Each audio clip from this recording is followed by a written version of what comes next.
مفید کی یہ دو شاگرد ہیں، سید مرتضیٰ اور سید رضی۔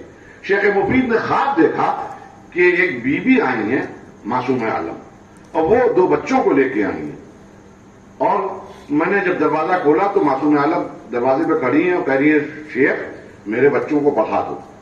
تو اتنے آنکھ کھل گئی تھی تو یہ پریشان ہو گئے، ارے معصومہ خواب میں آئی، یہ کن بچوں کے لیے کہہ رہی تھی؟ بھائی ان کے دو بچے سب کو معلوم ہے، ایک امام حسن اور امام حسین ہے، یہ کون بچے؟ اب وہ خواب کی تعبیر کے لیے بے چین تھے کہ نماز صبح کا وقت آیا، کسی نے دخل الباب کیا۔ اب جو نے دروازہ کھولا تو ایک برقع پوش بی بی دو بچوں کو لیے کھڑی ہوئی تھی کہ شیخ میرے ان سیدزادوں کو بڑھا دو گے؟ تو وہی سید رضا، سید مرتضیٰ اور سید رضی کی والدہ گرامی لے کے آئی تھی۔ تو یہ اشارہ پہلے ہی سے مل گیا تھا شیخ مفید کو، اور دونوں جید بھی بہت تھے۔ اب جو میں کہنا چاہ رہا ہوں، دونوں بھائی علم کے ساتھ ساتھ اتنے ایمان میں مستحکم تھے اور اتنا رتبہ غیر معصوم ہونے کے باوجود بلند کر دیا تھا کہ بڑا بھائی نماز پڑھا رہا ہے مسجد میں، چھوٹا بھائی جماعت میں کھڑا ہوا نماز پڑھ رہا ہے، سید مرتضیٰ نماز پڑھا رہے ہیں، سید رضی نماز پڑھ رہے ہیں۔ دوران نماز سید رضی نے، چھوٹے بھائی نے، نماز کی نیت توڑ کر فرادہ کر لی، نماز کی نیت توڑ دی نماز کے دوران اور فرادہ کر لی، کسی سے کچھ کہا نہیں۔ بھئی نیت توڑنے کا علم کس کو؟ میں کیا کہہ رہا ہوں، نیت توڑی۔ جب نماز مکمل ہو گئی، جناب سید مرتضیٰ سید رضی دونوں گھر تشریف لائے، تو سید مرتضیٰ نے اپنی ماں سے کہا اماں ذرا سید رضی کو بلا کے پوچھئے بھیا میرے چھوٹے بھائی کو کہ آخر ان کو کیا ہو گیا تھا کہ آج ان نے میری اقتدا میں نماز نہیں پڑھی۔ بڑی آسانی سے میں پڑھ رہا ہوں اور بڑی آسانی سے آپ سن رہے ہیں۔ عزیزان گرامی، کس نے سید مرتضیٰ کو بتایا کہ انہیں نے فرادہ نیت کر لی ہے، نیت توڑ دی ہے؟ کس نے بتایا؟ تو معلوم ہوا وہاں کوئی نہیں تھا بتانے والا، پتا کیسے چلا؟ تو بس اس سے ایک بات کا اندازہ لگتا ہے، جب ایک عام بندہ بندگی کی منزلوں پر آگے بڑھتا ہے تو وہ دلوں کی اور نیتوں سے واقف ہو جاتا ہے۔ تو ان کا آقا اگر تلوار اٹھائے اور نسلوں کو دیکھ کے چلائے، اگر نسلوں کو دیکھ کے چلائے تو تعجب کیا ہے؟ تو سید مرتضیٰ کے اس کہنے کے اوپر باپ ماں نے کہا، سید رضی کو بلایا، کہنے لگے کہ یہ کیا سن رہی ہوں میں، تمہارے بھائی کو یہ شکوہ ہے کہ تم نے دوران نماز کو توڑ دیا تھا اور فرادہ کی نیت کر لی تھی۔ کہا اماں میں کیا کرتا، میں مجبور تھا۔ ابھی چھوٹے بھائی کے جملے، کیا مجبور تھے تم؟ کہا اماں یہ دوران نماز خون کے دریا میں غوطے لگانے لگے۔ میں کیا کہہ رہا ہوں، یہ واقعہ میرا اپنا نہیں ہے، آپ تاریخ میں اٹھا کے کہیں بھی دیکھ لیجئے، یہ خون کے دریا میں غوطے تو لگا رہے تھے، تو میں ان کے پیچھے کیسے نماز اپنی پڑھتا؟ کیسے پتا چلا سید رضی کو کہ سید مرتضیٰ نماز کے دوران کیا سوچ رہے تھے؟ اب ماں نے سید مرتضیٰ سے پوچھا کہ سید رضی ایسا ایسا کہہ رہے ہیں، کیا ہوا تھا؟ کہا اماں سچ کہہ رہا ہے بھائی میرا۔ کہا کیا ہوا تھا؟ کہا جب میں نماز کے لیے مصلی پہ جا رہا تھا تو ایک مرد مومن نے مجھے عورتوں کے متعلق ایک مسئلے کے متعلق سوال کیا تھا، عورتوں کے مسائل کے متعلق سوال کیا۔ دوران نماز مجھے ایک دم سے خیال آیا تھا کہ اس کا جواب دینا ہے، بس ادھر دوران نماز وہ خیال ان کے آیا، چھوٹے بھائی نے نماز توڑ دی۔ میں کیا کہہ رہا ہوں، تو معلوم ہوا کہ جب عام بندے ایسے کر سکتے ہیں تو جو ان کے آقا ہے محمد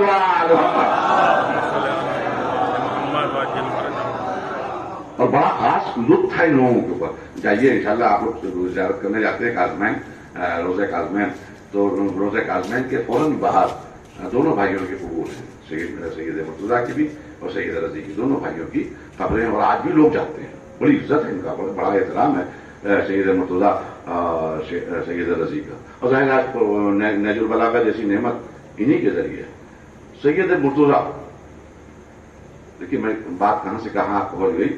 سید مرتضیٰ ایک بار کسی کام سے کہیں جا رہے تھے، سید شیخ مفید جو ان کے استاد تھے انہوں نے دیکھ لیا کہ ان کی قوا نجیس ہو گئی، انہوں نے دیکھ لیا تو انہوں نے شاگرد کو بلایا، کہا بیٹا قوا جا کے بدلیے۔ کہا کیوں استاد؟ کہا آپ کی قوا نجیس ہو گئی۔ کہ میں کیسے مان لوں آپ کی بات کیسے مان لوں، میری قوا نجیس ہو گئی؟ کہا میں نے اپنی آنکھوں سے دیکھا ہے نجیس ہوتے۔ کہا نہیں، اسلام نے تو کہا ہے دو گواہ ہوں، بے شک آپ میرے استاد ہیں، مجھے انکار نہیں ہے، لیکن دوسرا گواہ لائیے. کہا دوسرا گواہ ہے نہیں. تو کہا میں آپ کی بات کیسے تسلیم کروں؟ آخر میں علمی بحث استاد و شاگرد کے درمیان ہوتی رہی، اور جب طے نہ ہو پایا تو دونوں نے فیصلہ کیا کہ چلو نجف اشرف امیر المومنین کے روضے کے اوپر اور ان کے حضور میں جا کر یہ مسئلہ پیش کریں. اس لیے بے شک میں استاد ہوں، لیکن اللہ کا شکر ہے تم بھی بہت بڑے عالم ہو گئے ہو، تمہیں بھی جو میں نے علم عطا کیا ہے تم نے اس سے نہ جانے کتنے راستے نکالے ہیں. تو اب ظاہر ہے کہ نہ تم مجھ سے قائل ہو پا رہے ہو نہ میں تم سے قائل ہو پا رہا ہوں، تو چلو سرکار امیر المومنین کے پاس. دونوں استاد شاگرد پہنچے حرم میں، اور پہنچنے کے بعد زری کے سامنے کھڑے ہو گئے. شیخ مفید نے کہا کہ آقا میں آپ کے بیٹے سے کہہ رہا ہوں کہ اس کی خبر نجس ہو گئی ہے، لیکن یہ مان نہیں رہے ہیں. کہا مولا میں کیسے مان لوں؟ شریعت نے 2 گواہ کہے ہیں، یہاں میرے صرف استاد ہیں. ابھی دونوں یہی بات کہہ رہے تھے امیر المومنین سے کہ ایک رکا قبر امیر المومنین سے گرا، اور اس کے جملے لکھے ہوئے تھے کہ الحق و مال ولدی والشیخ و معتمدی. حق میرے بیٹے کے ساتھ ہے، یعنی بیٹا صحیح کہہ رہا ہے، لیکن میرا شیخ بھی غلط نہیں ہے. بس جیسے ہی وہ رکے وہ پڑھا، استاد ہونے کے باوجود یہ انکساری تھی، یہ علم کی انکساری تھی. انہوں نے اپنے شاگرد سے معافی مانگی، کہا بیٹا مجھے معاف کیجیے گا، بے شک آپ حق پہ تھے، اب تو آپ کے جد نے بھی کہہ دیا آپ حق پہ تھے، بے شک دوسرے کی گواہ کی ضرورت تھی. کہا نہیں استاد میری خبر نجس ہے، میں بدلوں گا. کہا آپ کیوں مان لیا؟ تو مسکرا کے جواب دیا شاگرد نے، ایک آپ کی گواہی، ایک میرے جد علی مرتضیٰ کی گواہی، ایک میرے جد علی مرتضیٰ کی گواہی. تو عزیزان گرامی، بندگی کے جب اس منزل پر پہنچتا ہے انسان تب اس کو کہا جاتا ہے بندہ. اور یہی بندہ جب امتحان دیتے دیتے آگے بڑھتا جاتا ہے تو نگاہوں کے سامنے سے پردے ہٹتے چلے جاتے ہیں. اما یہی تو ہے یہ جو شریعت کا حکم ہے، یہ جو معصومین کے فرامین ہیں، یہ جو اقوال ہیں، یہ جو احادیث رسول ہیں، اس کو اگر ڈیپلی انسان مطالعہ کرتا اور غور کرتا تو شاید بہت سے مسائل میں جو گرفتار ہم لوگ ہیں وہ مسائل میں گرفتار نہ ہو. ہم وہاں نہ ہوتے جہاں ہیں، ہم وہاں ہوتے جہاں ہونا چاہیے تھا. اس کی وجہ یہ ہے کہ جو بھی چیزیں ہیں اگر آپ غور کریں کہ ایک منزل آتی ہے، دھیرے دھیرے پڑھتے پھر بندہ اتنا عروج پا جاتا ہے کہ جہاں سے خود مشیت آواز دیتی ہے، عبدی ادینی، میرے بندے میرے قریب آ، اتنے قریب آ جا کہ میری مثل ہو جا. میں کیوں پڑھ رہا ہوں اس وقت؟ محرم قریب ہے، ایام ازا قریب ہے، یہ مامبالا ہے. اور اللہ سب کو جنہیں دامے درہم سخنے اور خاندان والوں نے اور جن لوگوں نے بھی اس میں حصہ لیا اور مدد کی ہے، یا جو بھی جس کو توفیق ہوئی ہے، اللہ اس کی توفیقات میں اور اضافہ فرمائے. میں اس سے پہلے بھی ایک مجلس پڑھنے آیا تھا لیکن اس سے اور حالت بہتر ہو گئی ہے ماشاءاللہ، اور دھیرے دھیرے اور بہتر ہوتی چلی جائے گی. تو آئیے ہمیں ایسا آ رہے ہیں، اکثر آپ مجالس سنیں گے، اکثر آپ مجلسوں میں بیٹھیں گے، اکثر آپ واقعات کے اوپر بڑے اطمینان سے مجلس کے نکلنے کے بعد تبصرے فرما دیتے ہیں. تو میں ہمیشہ اپنے بچوں سے کہتا ہوں کسی بھی معجزے کے اوپر، کسی بھی کمال کے اوپر، کسی بھی واقعے کے اوپر اگر علم نہ ہو تو چپ رہیے، اپنی عقل کو نہ لڑائیے. میں اکثر یہ جملہ کہتا ہوں، کبھی موقع ملا تو میں تفصیل سے کہہ سکتا ہوں، خدا کی قسم یہ جو آل محمد کے معجزات اور کمالات ہیں کہ مردے کو ٹھوکر ماری اور زندہ ہو گیا، اور کہا پڑھا دوں نماز اور پڑھا دوں نماز اور وہ مر گیا، یہ جو ہم سنتے ہیں تو ہمیں یقین نہیں آتا. اس لیے یقین نہیں آتا کہ ہم ابھی ابدیت کی عین سے واقف نہیں. جس دن ابدیت کی انسان عین سے واقف ہو جائے گا اس وقت سمجھ میں آئے گا جب عین سے ہم واقف ہو گئے یہ سب کچھ دیکھ رہے ہیں جو پوری ابدیت سے واقف ہیں. ابدیت ہی نہیں، خود مشیت یہ حدیث قدسی کے کلمات ہیں، آپ نے کتابوں میں جا کے دیکھ لیے کہ ابدیت ہی نہیں، میرے بندے میری اطاعت میرے قریب آ گیا. اور جملہ سنیے گا، اتنا قریب ہو جائے کہ میری مثل بن جائے. میں اس کو ڈیفائن نہیں کر سکتا، میری مثل بن جائے، تو نہ رہے. ایک جملہ کہوں، آنکھیں تیری ہوں لیکن لوگ عین اللہ کہیں، زبان تیری ہو لیکن لوگ لسان اللہ کہیں. تو اتنا قریب آ جا کہ چہرہ تیرا ہو لیکن لوگ وجہ اللہ کہیں. میرے اتنے قریب جب مرد ہو جاتا ہے، خلق مرد، اسی کو کہتے ہیں. میں جیسا جاہل نہ سمجھا سکتا ہے، نہ اب وہ مجلسی ماحول رہا ہے کہ آسانی سے سامنے سمجھ جائے ان واقعات. وہاں تو 2-2-4 کی ہوتی ہے مسئلہ، تو یہ ذرا مشکل ہو جاتے ہیں موضوع کہ جہاں مرد ہو جائے بندہ، بس یہی ہے کمال بندگی. میں اکثر کہتا ہوں بندہ جس حالت میں آیا ہے یہاں اپنے آپ کو اسی حالت میں وہاں پہنچا دے تو یہ اس کا کمال، اور جو سنوار کے پہنچا دے یہ تو بہت بڑا کمال۔ محمد وآل محمد، تو یہ جو مرض ہو جاتا ہے، خلق مرض ہو جانا، خلق مرض ہو جانا، جیسے آٹا گوندا جاتا ہے، اس پوزیشن میں بندہ اپنے معبود کے قریب آ جاتا ہے۔ اس کو کہتے ہیں عبدیتین۔ اب اس میں پرتو اللہ والا نظر آئے گا، اب مشاہدی کو شبہ ہو تو ہونے دیجیے، لوگ علی کو خدا سمجھنے لگے تو سمجھنے، وہ ان کی مجبوری ہے، لیکن اب وہ اتنے قریب ہو گئے ہیں کہ اب اختیار ان کا یہ ہے کہ جو کہیں گے وہ ہوگا، تو اس کا نام ہے بندگی، عبدیت، کمال عبدیت۔ یہاں پر جب بہت سے ایسے لوگ کھڑے پہنچ جاتے ہیں تو ان کو کہا جاتا ہے عابد۔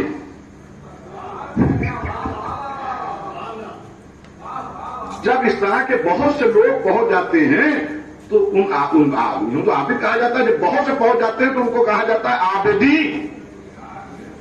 یعنی 2 4 5 اگر پہنچ گئے اللہ کے حضور میں اس طرح بندگی کے اوپر گامزن رہتے ہوئے اپنے آپ کو آگے بڑھاتے ہوئے چلے گئے اور اللہ سے مرد ہو گئے، ان کو کہا جاتا ہے شریعت کی نگاہ میں عابدین۔ اور وہ عابدین بھی اپنے آپ کو اکیلا سا محسوس کریں گے جب تک ان کی زینت زین العابدین نہ آ جائے۔ محمد وآل محمد، زین العابدین نہ آ جائے۔ تو عزیزان گرامی، یہ ہے عابد ہونا، یہ ہے عابد ہونا، یہ کمال عبدیت۔ تو عزیزان گرامی، ہمارے پاس زین العابدین بھی ہے، ہمارے پاس امام محمد باقر علیہ السلام جیسی شخصیت جس نے یونیورسٹی کی بنیاد رکھی۔ ابھی دیکھیے غدیر آ رہی ہے، ہم بدقسمت ہیں کہ ہم مولا کو ان کے کمالات کے ساتھی سے بھی یاد کرتے ہیں، ایک مرتبہ اپنے گریبان میں نہیں جھانکتے۔ صرف اگر ایک بار انسان ایک فیصلہ کر لے کہ میرا مولا صاحب منبر سرمونی تھا، میں نہیں پڑھ پایا ہوں، تو میں قسم کھاتا ہوں اسی علی کی کہ اپنی اولاد کو ضرور پڑھاؤں گا، بہت سے مسئلے آسان ہو جائیں، بہت سے مسئلے آسان ہو جائیں۔ بس عزیزان گرامی، ختم میں نے بات، دیکھیے ایک ہی بات شروع کی تھی تو اتنی دیر ہو گئی، میں نے کہا گرمی بھی ہو رہی ہے اور اتنا وقت ہو گیا کہ اب میں اپنی بات مکمل بھی کر لوں گا تو اعظم صاحب وغیرہ کو شکوہ نہیں ہوگا کہ اتنی دیر مجلس ہو گئی۔ کہ عابد کہتے اس کو ہیں جو اٹھے تو اللہ کی رضا کے ساتھ، بیٹھے تو اللہ کی رضا کے ساتھ۔ مسجد میں بیٹھ جانے کا نام عابد نہیں ہے، یہ تو فرض ہے جو ادا کر رہے ہیں۔ روزہ رکھ لینے کا نام عابد نہیں ہے، یہ تو وہ ڈیوٹی ہے جو آپ انجام دے رہے ہیں۔ حج آپ کے اوپر فرض ہے، نہیں کریں گے تو گناہگار ہوں گے، لیکن یہ عبادت نہیں ہے۔ عبادت کا مطلب ہے محتاجوں کو کھانا کھلانا، ضرورت مندوں کی ضرورت پوری کرنا، یتیموں کے سر پہ شفقت سے ہاتھ پھیرنا۔ اما میں اس وقت آپ کو ایک پیغام دے رہا ہوں جو اس طرح میں نے بہت کوشش کی اپنے سماج میں یہ بات کہنے کی کہ ایک کام کر لیے بہترین عبادت ہوگی، ایک وہ یہ کہ صلہ رحمی کرنے کی کوشش کریے۔ جب بھی اپنا بھائی کوئی مصیبت میں ہو یا کوئی بہن مصیبت میں ہو اور آپ کو اس کی مصیبت کی اطلاع ہو جائے تو آپ پوری طرح سے سپورٹ کریے، ماریلی بھی ہو، اکنامکلی بھی ہو، کسی طرح کی ایک یہ عبادت کر لیجیے گا جو کروڑوں سجدوں سے بہتر ہے۔ گراہ مان لیجئے کہ بھائی اگر مصیبت میں ہوگا تو اس کا سپورٹ کریں گے، بہن اگر پریشان ہوگی تو اس کا سپورٹ، ہم خود بخود عابد بنتے چلے جائیں گے۔ دیکھیے نماز کی بھی توفیق اسی وقت ہوتی ہے جب لطف خدا شامل ہوتا ہے، اور لطف خدا اسی وقت ہوگا جب انسان بندگی کے راستے پر آمادہ ہوگا۔ اور یہی کربلا والوں نے کیا، یہی کربلا کے مظلوموں نے سکھایا ہم کو، یہی کربلا کے مظلوموں نے بتایا۔ دوپہر تھی، 3 روز کی بھوک تھی، 3 روز کی پیاس تھی۔ دیکھیے اتنی سی گرمی ہے تو میں بھی پڑھنے میں پریشان ہو رہا ہوں، آپ بھی اتنی دیر میں الجھ رہے ہیں، ظاہر ہے کیا بات، شہزاد پر بیٹھے ہوئے ہیں، اس کے باوجود گرمی لگ رہی ہے آپ کو، مجھے احساس ہے اس بات کا۔ لیکن جو 3 روز کا بھوکا ہو، 3 روز کا پیاسا ہو، لیکن اس کے باوجود اس نے تمام رشتوں کو، خدا را اس کو محسوس کریے کہ جو میں کہہ رہا ہوں آپ سے، امام حسین علیہ السلام نے اس مصیبت کے باوجود ان رشتوں کو انٹروڈیوس کرایا اور لوگوں کو اس معرفت کروائی کہ دیکھو ایک بھائی اگر بھائی سے ملے تو کس طرح ملے، ایک بھائی اپنی بہن کو چاہے تو کس طرح چاہے، ایک بہن اپنے بھائی کے لیے جو جذبے رکھتی ہے تو وہ کس طرح کے رکھتی ہے۔